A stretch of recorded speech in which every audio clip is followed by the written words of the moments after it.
Welcome everyone to episode 42. We have hit the answer of everything. Douglas Adams edition of Just Joshing. I am your host, Joshua Penteleresco, writer, podcaster, publicist. And the question, of course, is 6x9. And if you understand that joke, you have read Hitchhiker's Guide to the Galaxy. You're awesome. And I salute you. But this week is about my last, you know what? I realized that last 2 weeks I've been kind of overwhelmed, kind of scared because it's well, a couple things. Life's been interesting. My day job has had a ton of overtime and it's gotten in the way of a lot of things I wanted to accomplish by now. And I'm doing everything I can to rush up. I'm almost back to balance, believe it or not, which is nice. And I'm going to continue this road well into tomorrow, and the day after, and the day after. I'm trying to make everything work. And like I said, I met someone, and I've hinted at it here and there. I haven't really talked about it very much. I don't honestly know what our relationship is right this minute. Friend is... I will just say that she's someone special to me. And one of the things I really care about, I love it, I admit it. One of the things I really love about her is her sense of freedom. I never want to change that about her, to be honest. It's one of the reasons I love her. She has a clear grasp of her freedom and what she wants. And I don't want to change that. It's the one part, I think she's brave. She makes me very happy when I'm with her. But I also know that, she has to do her own thing. And I'm one of the very few people I think that really understands that. Because I have to do my own thing now. And I have to make my own journey as she's making hers, because I need to be free too. And she's an example that I really she's someone I admire. And like I said, I don't know what the future holds for me and her. We might end up just very good friends. And I'm actually really okay with that. That's where it all ends up. I'm not going to lie and say that there's definitely part of me that wishes it would go more. But in any case, it's very rare to meet someone that can come out that just has her own answer. At least when it comes to what kind of life she wants to live. And like I said, it made me look really hard in the mirror. She's one of the reasons that I made some of the changes I'm making. And yeah, not to impress her, oddly enough. It's because she's inspired me to even be better than what I am. And I'm still struggling with this. July was a very, very... life happened kind of month. Overtime at work was there, and I should be using it and abusing it, and that's what I'm trying to do, trying to make some things really, really happen. And that's the deal. I'm going to be working on the next couple of weeks, doing something I've long needed to do. I look at my comic collection, and I just realized something, and it's a good realization, actually, that a lot of my comics are dead weight to me. I still love comics, and I always will love comics. It's a big part of who I am, and what I grew up with, and all that stuff. But the thing of it is, I look at what I have, and it doesn't have the same meaning to me anymore. A lot of it doesn't. So starting tonight, I posted some ads on Kijiji, and I'm finally purging. This was hard for me, but not for the reason you think. I realized this a month ago, or month and a half ago.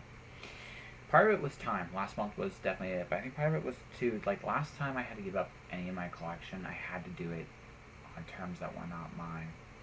And this time I have purged books, video games, everything. DVD. I've purged magic cards. I have purged most of the things most of the things that that was that were as hindrances.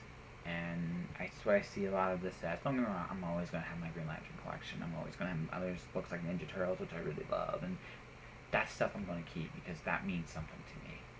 But there comes a point in your life when you have to look at your stuff and you have to ask yourself, do I really need it? And the answer to me is no, I don't. I need to do my thing.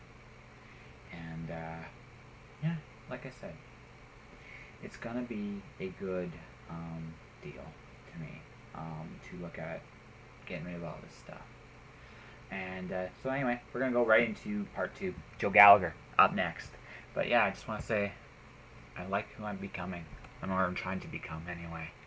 And I'm going to do everything I can in the next little while. But not just because of her, although she plays a part of it, but for me. I want to be free too. I no longer want... What I want has changed. And I want to become more a better person. Honestly. So this is what I'm gonna do. Anyway, Joe Gallagher's next. Tired of buying t-shirts, coffee cups, and other memorabilia that all podcasts seem to have? I sincerely hope not, because I'm jumping aboard this gravy train right now. That's right. You can be the proud owner of a Just Joshing t-shirt, photographic print, and coffee cup at my Redbubble store. Redbubble has one-click ordering and will ship anywhere in North America. Check out http://worldwideweb.redbubble.com/people/jpenteloresco for more details. You will never look at fisting the same way ever again. Great. That's all I'm gonna say. That's the thing, but I want to make sure. The artist is on board because it's something. It's something I kind of want to touch on. There's believe it or not, if there's an issue too, there's a real life thing I want to bring about. And because of how I've seen soldiers used in the U.S., I kind of want to touch on that a little bit in issue 2. So, so you want to do what now? I want to touch on a little bit what happens to soldiers once they've been used up, and sometimes the United States, because the United States is terrible with veterans. When it's all said and done, when they're all said and done, they've gone through what they've been through. I've seen some real cruelty there, right? And I'm like, well, in this world, that's even more savage. What would be an even crueler thing? And that's what Corey will wake up to in issue 2. Well, as a wounded veteran, I will tell you that at least the VA down here tries its best, but they are dealing with a whole host of problems that have arisen out of a war that no one expected to go on so long. Absolutely. And also they're all medical professionals, and the sad part of the medical profession is they really, really love to medicate people. My wife, who's a nurse, would joke when we go to the VA that we go in the morning for an appointment for me for something, and it looked like she's like, it looked like The Walking Dead, because they were all like hopped up on their meds, absolutely, roaming about the halls of the VA looking like zombies. And my wife tells me one story about trying to help another soldier figure out all the medications that they were on, and she was, her being a nurse, of course, went flipping through the stuff and I think she ended up yelling at the doctor because the doctor had the vet on stuff that was incompatible with each other, and yep, stuff that they shouldn't have been on for anything, or if they'd switched to med, they wouldn't have to be on 2 other drugs, and that's their answer for everything, is that they're gonna medicate everything. Oh, absolutely. And that's what solves the problems. Let's talk about things and keep you well medicated, so that way you're basically a walking automaton. Yeah, it's unfortunate how the medical industry, the food industry, and the pharmaceutical industry seem at this point to be more about the bucks they made distributing the drugs than it is about fixing the problems. And yeah, I don't even honestly, with the VA, I could be wrong. I'm sure there's a million articles out there that'll prove me wrong, but just from my experience there, it honestly seems like they're doing the best they can, and it's like the only thing they know how to do is to like medicate someone. They don't know any better. It's like they're like little children that don't know any better. Like No, they I know. I never ever I never I used like my dad's into alternative medicine. Like and I've seen him deal with people who've been on some really heavy medications and like heal them. But it takes time and it's a process. Um but so I used to be a lot more critical toward medical personnel, and then I actually met some medical personnel, and I talked to them, and they're really genuinely trying to help. I just think it's the system itself that needs to be overhauled from top to bottom. Yeah, well, I mean, it's like any other job you have. I mean, anybody that works in any profession, it's honestly, there's good people and there's bad people and there's people that I Absolutely. have no clue how they ever made it out of school and stuff like that. I mean, it's we look at it as this person's got to take care of me, but they look at it as like some people look at it like this is my job, this is my paycheck, and that's about it, you know? Yeah, absolutely, absolutely, and that's just the way it is. And I mean, that's always going to be part of a system like that, unfortunately. So, but wow, it's been an interesting chat so far. Actually, really cool to actually chat with you for actually in person, so I know what you sound like, and I'm wondering sometimes if I'm just driving you crazy. Have you read my script yet? Have you read my script yet? You're like, Yeah, it's no. I feel awful because it's every time I sit down to get focused on just comics and just that I get hammered with something else, and it's nobody else's fault but my own. I mean, it's been a busy year. I mean, I've had cancer twice. Uh, we had a dog that ate two tennis balls, so that ate up a lot of money. So that became a lot of overtime we had to make up. And my wife and I work opposing shifts, so she's on second shift, I'm on first shift. Plus school full time. I just got done with business law, Oh my god. and what was it? Oh, geez, it was I've actually blocked it out of my skull. It was business law and statistics at the same time. And my advisor swears up and down that he did not do that. He had no choice because I had to take that in order to take a whole group of classes after, and that's the way it fell. And I did not think on the last 8 week session that we had that I didn't think I was going to survive. Um, How, how do you not, like, seriously? How did you do it? One and two. You got really mad at me when I called you a badass. I'm sorry, dude. Yeah, you kind of are. That is scary. All the things you've dealt with. I will not be quite so much of a pocus. Have you read my comic yet? I won't do that quite so much next. that's all right, man. It's what I actually appreciate it because it kind of keeps me on task when I'm Well, getting hammered. you gotta do what I do, and that's write everything down with a schedule. You know what I mean? Yeah, well, I do that, and then my schedule gets ruined. I actually have a whiteboard that's up in my office, and it's got Monday this group of tasks, Tuesday this group of tasks, Mhm. and at work we say that Monday is the day to kind of feel the week out, see where it's gonna go. Yeah, Tuesday where all the bullshit comes down on your head. that's all right. Wednesday you start attacking said bullshit and trying to make some sense out of it. By Thursday you've hit your stride, and then Friday you're finishing up your tasks and ramping down to prepare for next Monday, which is it's like kind of the calm before the storm again. Either that or all the shit hits the fan again, and And then you gotta round and round we go. yeah, no, that's good, man. I know it's just like my case this week is I'm actually on vacation from my day job, the one that actually pays the bills. Um, so I'm just using this week as an opportunity to get, like I said, get started on the publicist thing. Finish some more chapters for novel book 3 of my Watcher series, and if I have to do any revisions for the said script, I'll do revisions for the said script. This is the week kind of to get all that little stuff done. Uh, like I said, I meet with my clients on Friday, so what I might do is I might take a day just to disappear somewhere. I'll get to hang out with the special person at least one day this week before she goes, and yeah. You know, So you have a special person, and you're gonna spend just one day with them during this week? that's her call more than mine at this point, honestly, man. Well, if she's listening, then she needs to spend more time. Yeah, well, it's like I said, she's got her life and she's got a lot to get ready with. I'm hoping to get one day in. I would love to get two, but we'll see where it goes. And but like I said, it's just like I said, we'll just see where it goes. I'm either way. I'm going to do a lot of different things this week, and I'm just going to keep moving forward with where I need to go with my life. And that's kind of like I said. I've started this wonderful transformation. I've started it. Where it's going to go, I have no idea. But it's going. I still can't believe you purged your comics and your books. I purged my books. I haven't purged my comics yet, but I mean, it's next.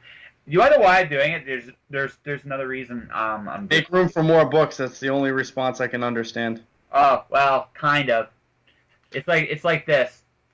I know so many people now in these industries, so my choice now has now become reading their books or reading all the other books I haven't read in years. And the fact that I can say years, that was the big thing for me. If I'm not reading, if they're just like if there's just something that's just there, and I'm not reading them or rereading them or enjoying them, I don't think then why am I carrying them? You know what I mean? This is what it came down to. And even my comics is the same way. I have a lot of comics. Like I'm not even purging what I've purged. I still got tons of books. I'm still gonna have tons of comics when it's all said and done too. And it's like, but I want with what I have, I want to enjoy. If that makes sense. And to the rest, you know, I won't be carrying, you know what I mean? Carrying this anymore, and something else will come in and fill the void. And maybe it'll help pay for, say, another book run or two for Watcher and Storm Dancer. It may say, you know, help me look the fact that my podcast is going live. Maybe it'll help me there. Maybe it'll help me get a car. Who knows? Well, that'd be good. I mean, I've got so I have one book series that I started reading when I was 14, I want to say. Cool. And it just finished. I want to say it finished on my 32nd or 33rd birthday. Nice. And that was Robert Jordan's The Wheel of Time. I love that series. I have literally read that series from the first book to, well, almost the last book, because it took a while because he had died, and Sanderson finished it off. But all the way up until the book before the A Memory of Light, I think I had read every single book in that series at least 20 times. Me too. Really, I would finish it and start right over again. No, me too. I did it for my first book that I picked up was Lord of Chaos. But once I saw it was book 6, I went back. Eye of the World is still one of my favorite books. The first 3, or I feel like classic, almost like a homage to Tolkien. Yeah, I'll give that one. Yeah, The Shadow Rising is still my favorite book in the whole series. It upped the complexity. It made the characters, all of them, very three-dimensional, especially Matt. I love Matt in that series. I like book 5. Book 5 nearly as much as book 4. It's really close. Lord of Chaos, Crown of Swords, I enjoyed. The only 2 I weren't crazy about were Path of Daggers and Crossroads of Twilight. A lot of people do not like Crossroads of Twilight. I feel like it was like rushed and very like. No, he tried something new. He did something a little different in that one, and he wanted to show the effect of time when the dragon changes the world, which was a really neat idea. I don't fault him, and I really like the Matt Twan scenes. I really love those scenes. They're fantastic. Because you get to look into her head for the first time, and it's really interesting how their relationship evolves. So that book, I don't hate it, but it's not as strong as Winter's Heart. It's not as strong as Crown of Swords or Lord of Chaos. Yeah, right? Winter's Heart was one of my favorite ones. Yeah. Heron and Fail were two of my favorite characters. Yep, Knife of Dreams must have been a personal fave then, because that's when I knew the series was near the end. Even if Jordan had lived, I know for a fact he probably would have ended the book in one or two more books after that, because once I got the Knife of Dreams, I'm like, he's ending stuff, and he's not, you know, I think after I got through that book, it started kind of an inherent sadness in me, knowing that things were starting to come to a close. Oh yeah, no, you know it, you felt it. The moment you got there, you're like, the moment you got there, you're just like, okay, this is near the end. There's still a lot that had to be done. When they said, well, he only said one more book, I'm like, I don't believe it. It feels like three, and I was right. It took three more books Yep. to get it all done. Oh But yeah. but I knew like once he got the Knife of Dreams, it's like, okay, this is actually going to end. Um, Memory of Light, when you get there, bud, you're gonna love it. Oh no, I've already been there. I've been there and gone. The day it came out, I had it. I had it on pre-order. Actually, I think my dear loving wife, knew of my deep-rooted obsession with the series, and pre-ordered it for me. I think right when it was available for pre, she pre-ordered it, and then the day it came through, I received it, and I sat down immediately, and I think I read it nonstop, cover to cover, if I remember correctly. And I just sat there with my mouth agape the whole time. And by the time I finished, I was numb and in shock. I was okay. First off, I love the last battle chapter. That I've never seen anything like it before, and I doubt I'll ever see anything like it again. That was amazing the whole way through. Um, It's a whole book written about one single battle. yeah. Oh no, it's a whole book written by one, but the actual last battle, the actual chapter called the last battle, is 200 pages, and it was like, holy crap, you know.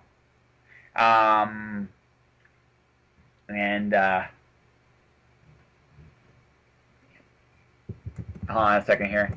And like I said, they saved Demandre for last, and man was he a badass final boss. Like in a lot of ways, he was the final bad guy in that whole run, and it was like, wow, they like awesome monster.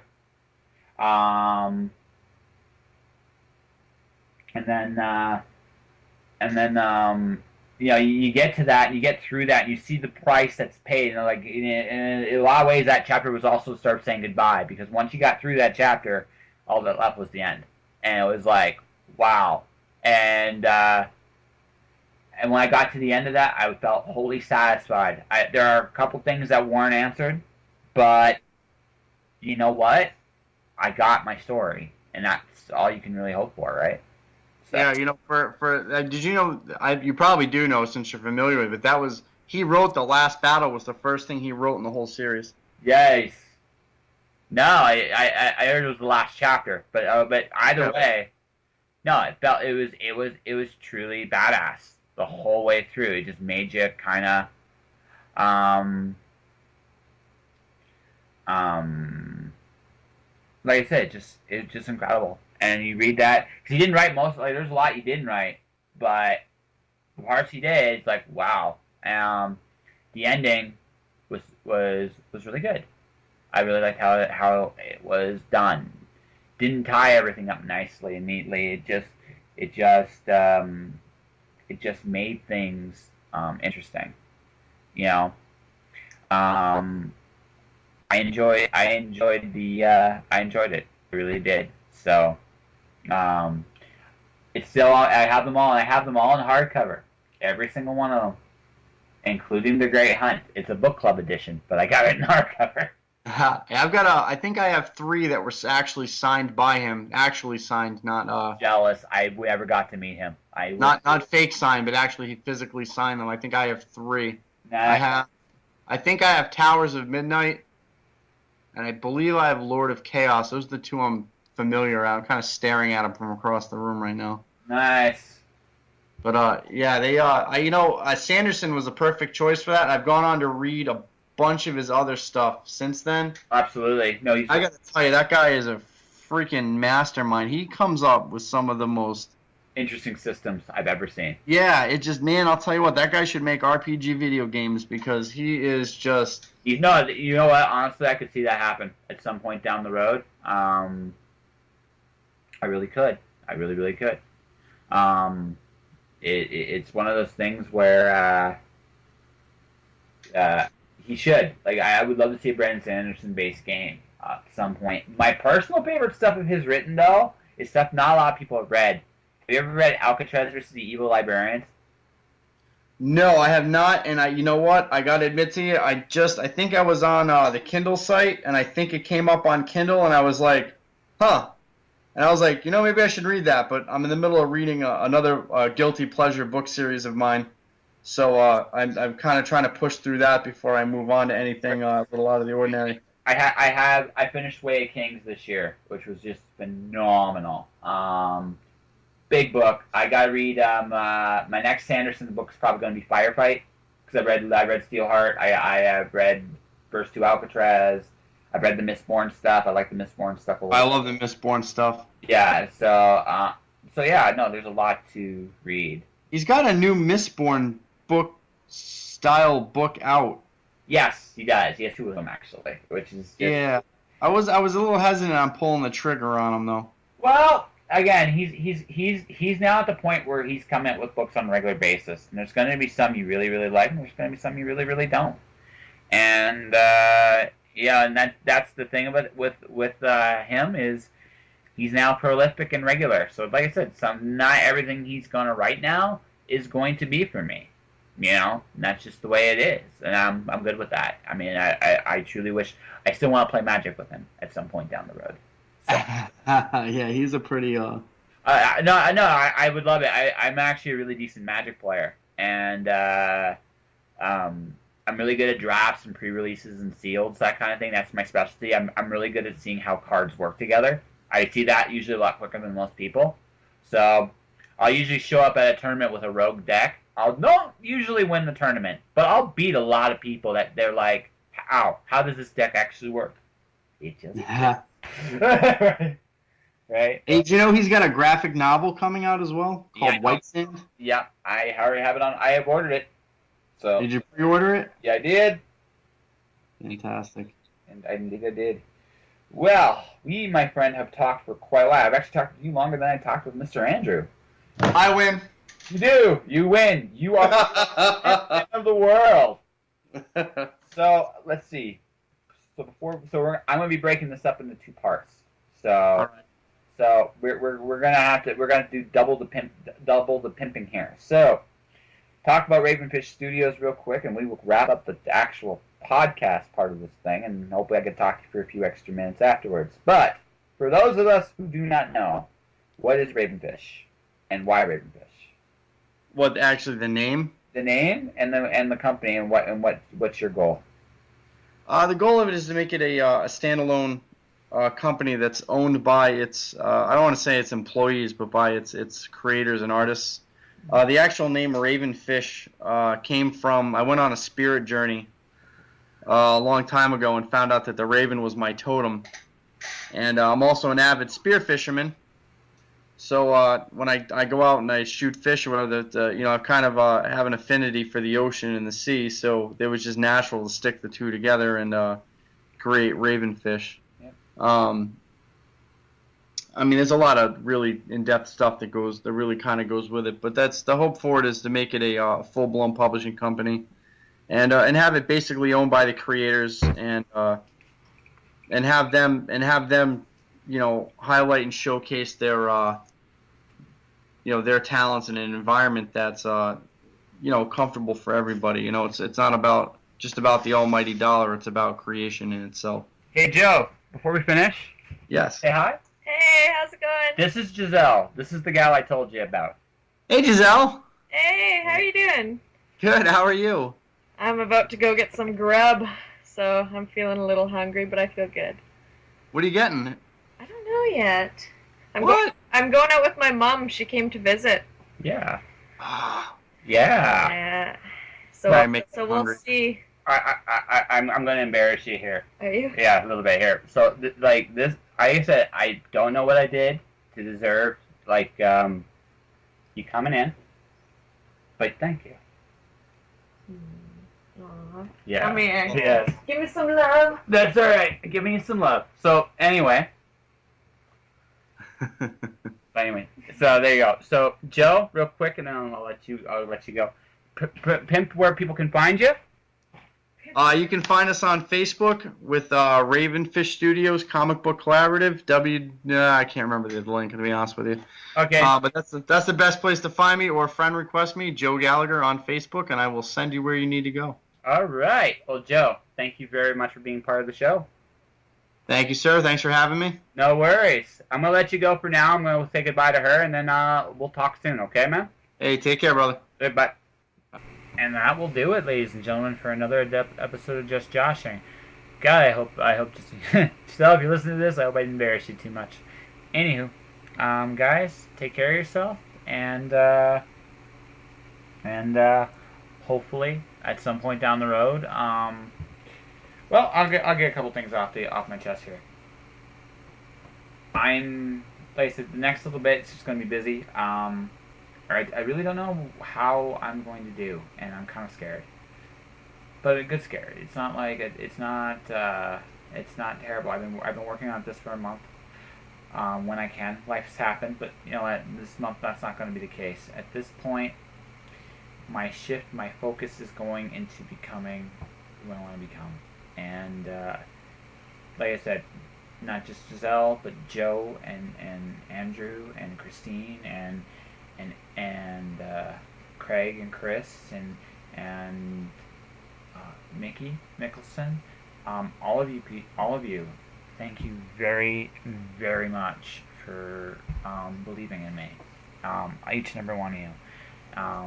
I got more of my dad, my sister, my grandmother, my publishers, Lawrence Chan. Yeah, it's like I said, I'm nervous, but a good nervous, and as you can listen to this podcast, a lot of cool things happened to me this year, and I hope they continue. And I'm hoping that you listening out there, you guys do too. On that note, guys, stay inspired, do your thing, good things happen. Josh.